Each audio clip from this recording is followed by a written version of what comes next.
The frozen Ardennes carried a quiet unlike any other front in Europe, an oppressive, breathless silence that settled between the dark pines like a warning whispered by the forest itself. In mid-December 1944, 3,000 American soldiers, scattered across small villages, crossroads, and improvised outposts, were unaware that 50 miles of calm were about to vanish in a single night.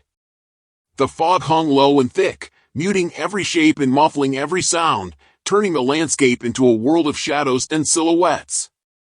It was the calm before something no one believed possible, a concentrated German strike of 25,000 men, the largest surprise assault the Western Front had endured since the start of the war. And when it finally came, it came with the weight of desperation, precision, and cold steel. For months, Allied leaders believed the Ardennes sector was all but dormant, quiet, safe, a place to send exhausted divisions to rest. The German army had been pushed back across France, losing ground, machines, and men at a catastrophic pace. Their resources were stretched, their morale shaken. Yet inside Germany, behind closed doors, Hitler demanded one final, spectacular reversal.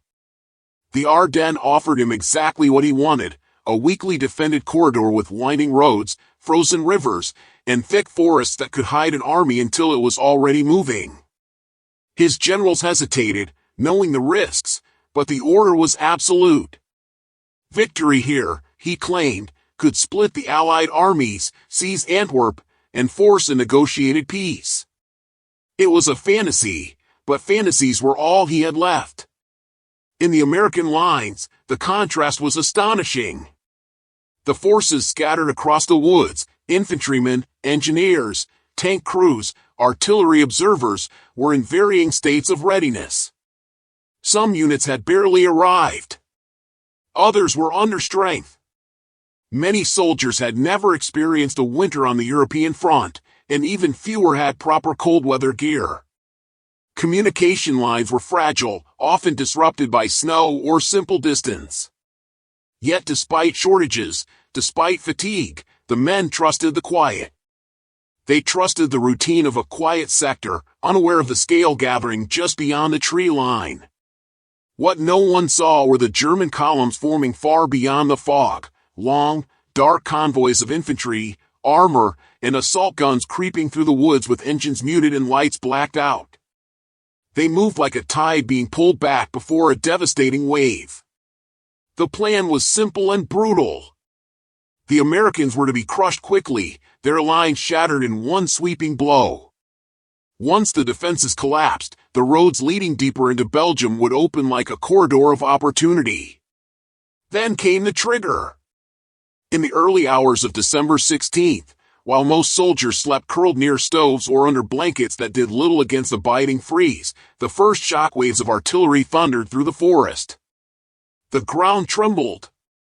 Snow shook loose from branches overhead.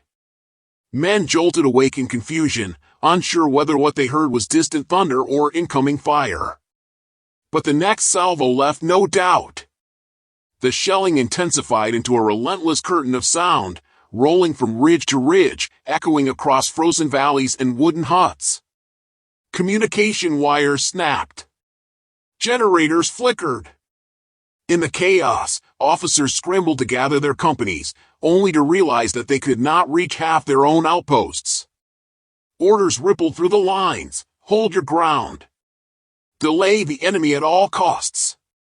Buy time for the army behind you. It was a command shaped not by confidence but by necessity, because no reinforcements were close enough to intervene. The burden fell entirely on the small, scattered groups who had no warning and no margin for error.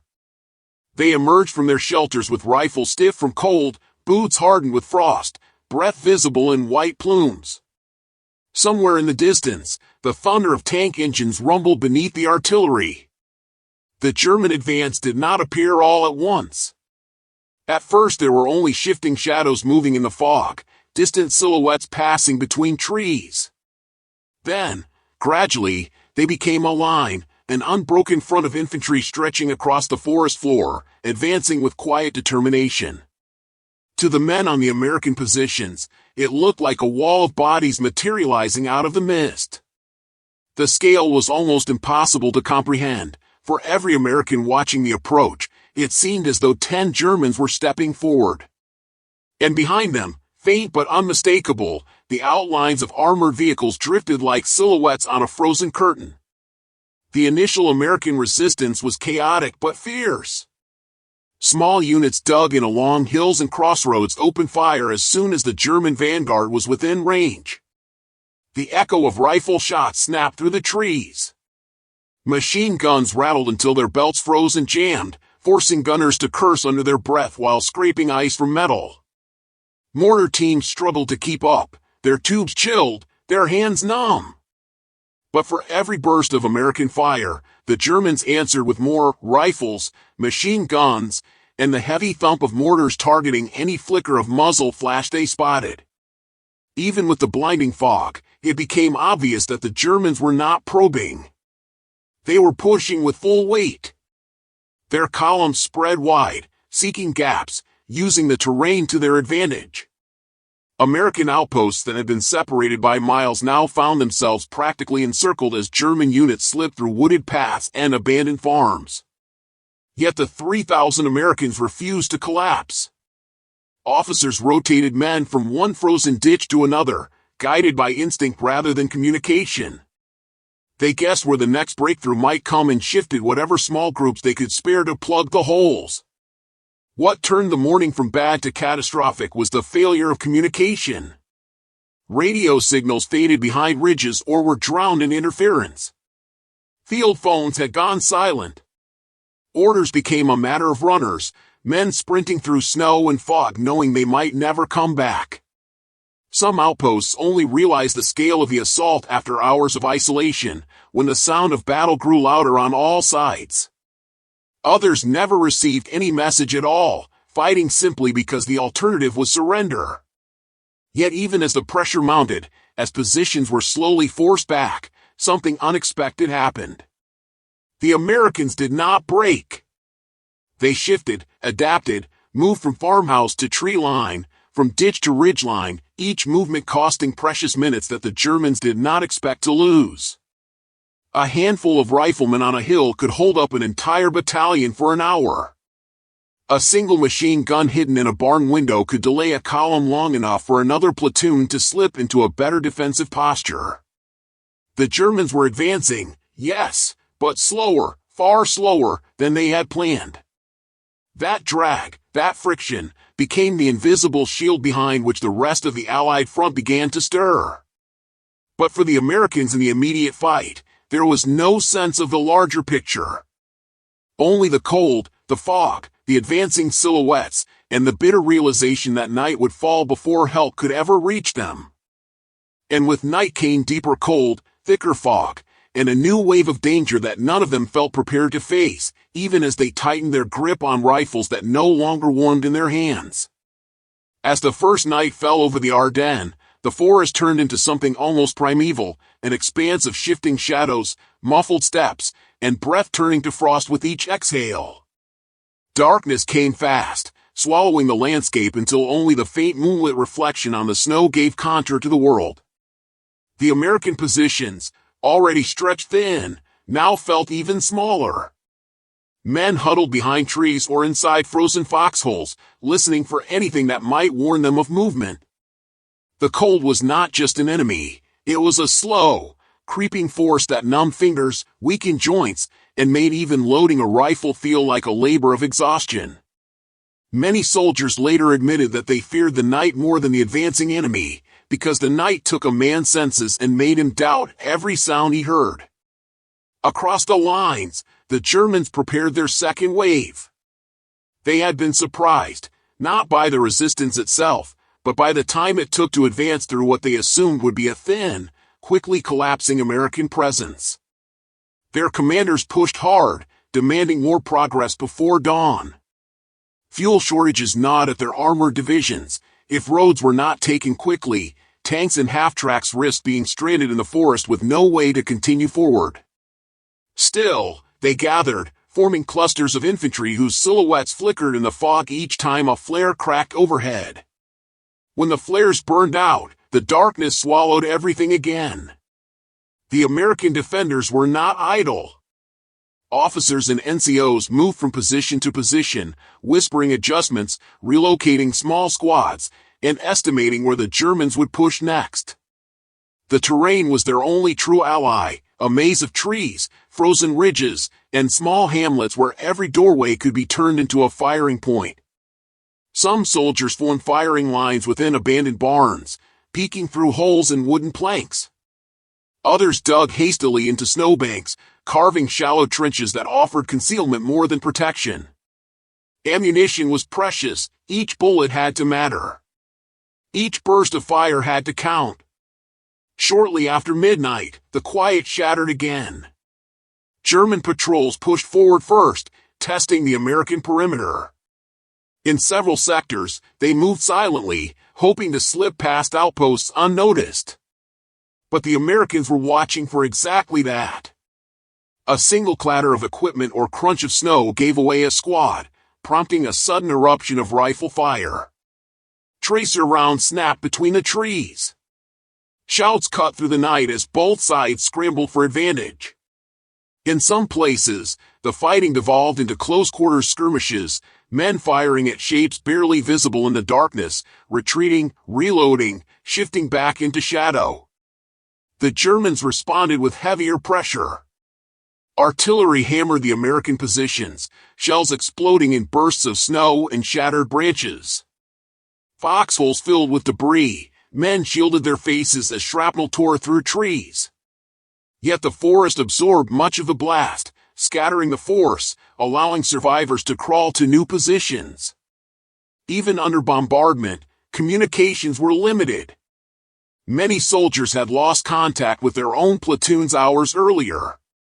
Instead of orderly withdrawals or coordinated maneuvers, the night became a mosaic of small, independent fights, pockets of men resisting with whatever they had. One of the most critical junctions in the American line was a cluster of roads near a village that had already changed hands once during the first day. The crossroads led to multiple towns farther west, towns the Germans needed if they were to break the Allied front. The Americans defending the area were a mix of engineers, reconnaissance troops, and infantry who had no choice but to hold the ground. They built barricades from overturned wagons and debris, positioned machine guns in upstairs windows, and used the natural curves of the roads to force any German infantry into narrow funnels of fire. Around these crossroads, the fighting intensified. German forces attempted coordinated assaults, pushing infantry squads back by the rumble of armored vehicles. The fog thickened again after midnight, making visibility nearly zero. But as the Germans advanced, the Americans held their fire until the last possible moment. When the silhouettes finally emerged through the haze, bursts of rifle and machine gun fire cracked from multiple angles.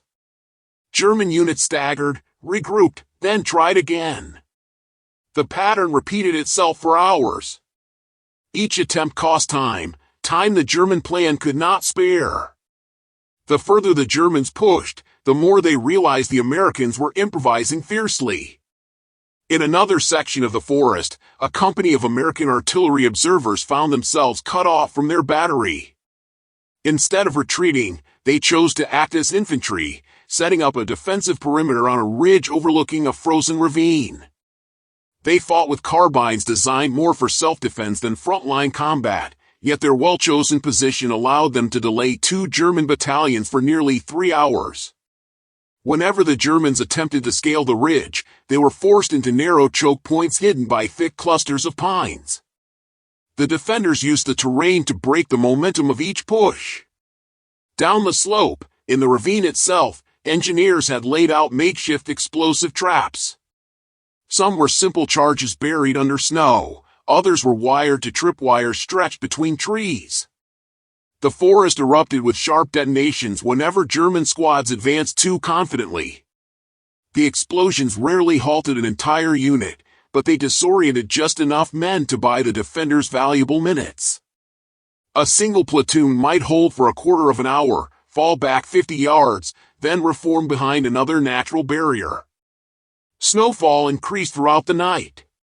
Within hours it coated helmets, blankets, rifles, and bodies so thoroughly that some men looked like part of the landscape itself. The weight of the cold was crushing. Soldiers could no longer feel their fingers. Some had to slap their own faces to stay awake. Rifles that had worked earlier in the day now jammed without warning. Machine guns seized up. Mortar rounds failed to ignite. Every weapon became unreliable. But the Germans struggled too. Frostbite, fatigue, and miscommunication spread across their ranks. Their advance, once envisioned as rapid and overwhelming, now crawled through the forest in painfully slow increments. Inside one of the small villages, an American unit made up of mixed survivors, drivers, clerks, cooks, and a handful of infantry took control of a 2-story stone building. They turned it into a strong point, blocking windows with sandbags and stockpiling what little ammunition they had. When a German company approached at dawn, the defenders remained completely silent. They allowed the Germans to move directly into the town square before opening fire at point-blank range. The shock of the ambush caused confusion. German squads scattered behind buildings, trying to locate the source of the attack. For 2 hours, the untrained defenders held off a force several times their size, delaying the German timetable even further. Elsewhere, American tank destroyer crews attempted to reposition their vehicles through narrow roads glazed with ice. The frozen terrain made every movement dangerous. Some vehicles skidded off the path, immobilizing them. Others managed to reach small vantage points where they could fire on the distant silhouettes of German armor through the fog. Neither side had clear visibility, so engagements became brief, violent flashes, 1 or 2 shots, then silence as both sides repositioned to avoid giving away their location. By the early hours of dawn, the German command staff was growing restless. Their expected breakthrough had not materialized. Instead of collapsing, the American line had warped and bent, but it had not broken. That alone was enough to worry the German officers who knew their fuel and timing were slipping through their fingers. The soldiers on the ground, exhausted and shivering, pushed forward as ordered, but their pace was nowhere near what the high command demanded. For the Americans, dawn brought no relief. Visibility improved slightly, but the cold deepened. Many men had gone nearly 24 hours without proper rest. The snowstorm continued to drift in sheets, coating everything in a layer of white that blurred the edges of reality. Yet even in their exhaustion, the soldiers could sense something changing. The German attacks, once relentless and coordinated, now felt more scattered. The pressure was still enormous, but the rhythm had shifted. It was as if the forest itself had slowed the German advance, turning every step into a struggle. All along the front, small groups of Americans realized they had held longer than anyone could have expected. Some had been pushed back hundreds of yards. Others were still in their original positions. But the line, in its fragmented, improvised way, still existed. And with each passing hour, they were beginning to understand that their only true objective was time, hours, minutes, seconds. Time for the rest of the Allied armies to awaken, to mobilize, to understand the danger rushing toward them through the fog. Time to turn a surprise attack into a stalled gamble. Time to make the impossible resistance of 3,000 men matter far beyond the frozen trees around them. By the second day of the assault, the forest floor was scarred with the evidence of the fight, tracks frozen into the snow, shattered branches hanging like broken limbs, abandoned equipment half buried under drifting white. The German command doubled its efforts, throwing wave after wave of troops into the maze of trees, determined to finally achieve the breakthrough that had eluded them. Yet every map, every timetable, every expectation built into their offensive had begun to unravel.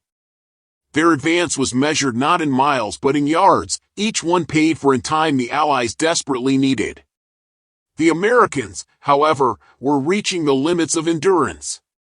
Many had gone more than 36 hours without sleep, surviving on cold rations and the raw determination that kept them from collapsing where they stood.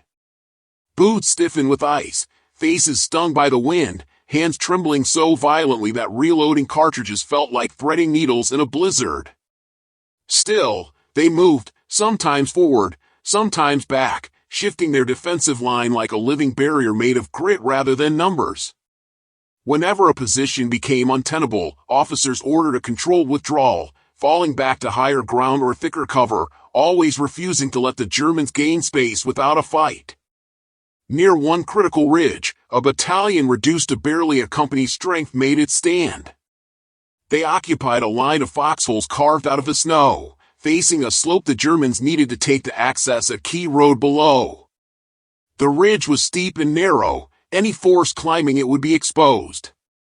The Americans understood this immediately and spread themselves thinly across the crest, creating the illusion of a larger presence. When the Germans advanced in tightly packed columns to push up the hill, the defenders opened fire in a disciplined rhythm. Each volley forced the attackers to flatten themselves against the snow. Each pause invited the Germans to rise again, only to face another burst.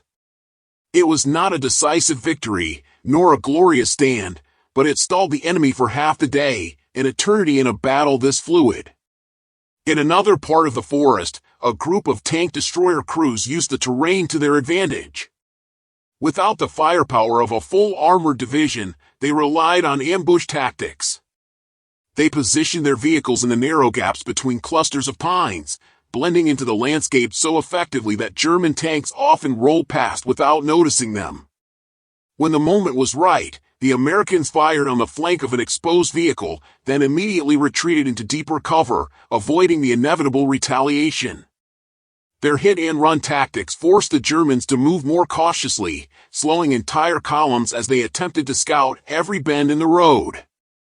Some of the most desperate fighting occurred in the small villages dotting the Ardennes. These settlements, with their tight clusters of stone houses and narrow streets, became fortresses in miniature.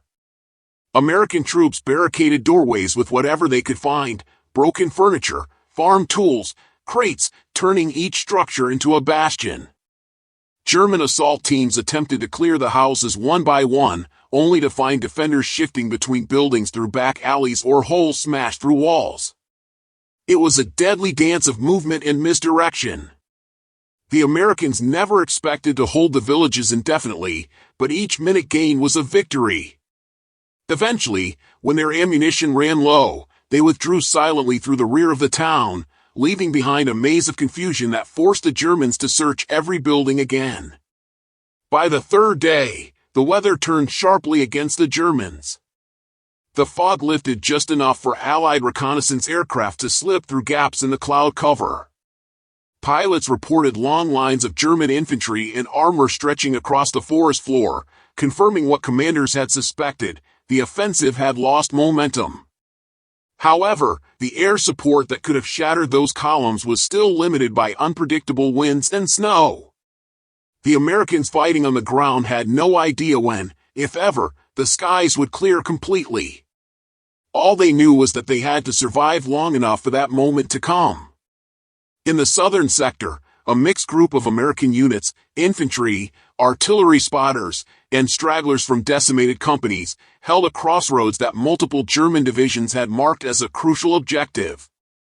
The defenders were stretched to the breaking point, lacking heavy weapons and relying on a single functioning radio to coordinate their resistance. They passed ammunition back and forth between foxholes, redistributed grenades, and took turns manning machine guns to conserve energy. When German forces tried to overwhelm the crossroads with a concentrated push, the Americans responded with everything they had left. The firefight raged for hours, with both sides exhausting their supplies in the bitter struggle. By the time the Americans withdrew under cover of night, they had delayed the Germans so severely that the opportunity to seize the crossroads before reinforcements arrived was lost. Meanwhile, at higher command levels, Allied officers finally began mobilizing reserves. Messages spread across units like sparks catching on dry tinder: "Hold if you can, help is coming." Fresh divisions, some armored, some infantry, were being rerouted toward the Ardennes with all haste. But even as the reinforcements moved, the 3,000 original defenders bore the full weight of the assault. They heard no engines of friendly tanks approaching, no distant crack of supporting artillery. They were alone in the immediate sense, sustained only by the knowledge that every inch they held mattered. Then, on the morning of the fourth day, the sky cleared. It began subtly, a thinning of clouds, a faint glimmer of sunlight pushing through the gloom. Soon the fog lifted enough for Allied aircraft to launch in force. The sound of engines filled the sky, growing louder until it rolled over the treetops like a promise made real. When the first Allied fighters swept low, strafing German positions and scattering infantry columns, American soldiers on the ground felt a surge of hope they scarcely believed they could feel again.